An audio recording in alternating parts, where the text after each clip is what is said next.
It's a people business for us. We're providing food that's going on a family table, and we take that to heart. It's part of our DNA.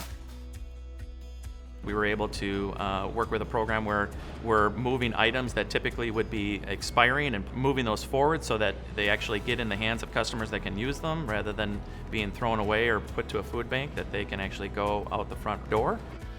The second part of that is just making sure that that stuff doesn't go to the dumpster. Our biggest impact also is just making sure that the waste side of the thing doesn't continue to fill our landfills. It's part of our values, and all those different programs, whether it's saving food for food banks, making sure it gets in the hands of our customers and not expiring, staying away from the dumpster and out into the landfills, as well as maybe using it to put back on our farm fields to grow food that we can then again serve back in the stores.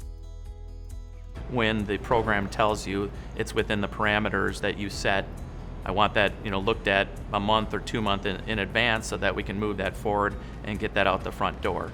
It starts basically with the program where they're looking at that and checking those individual items that come up on the program that tells them it's time to rotate this item.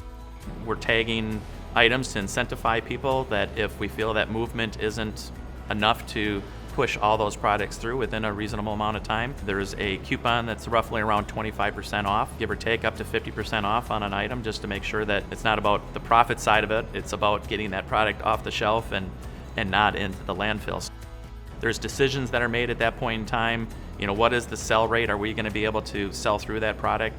And then we know whether or not to donate that out of there. But the goal is to try to get that in the hands of our customers. And ultimately, if the sales aren't there, we can then donate it off to the food banks or make a determination of whether that product is something that we want to continue to carry. We're very confident that every item that's coming onto our shelf has been properly rotated forward so that the best dates are in line, and so that whatever the customer is getting from a quality control perspective is able to be consumed in a reasonable amount of time, and they don't have to worry about checking dates because we've done it for them.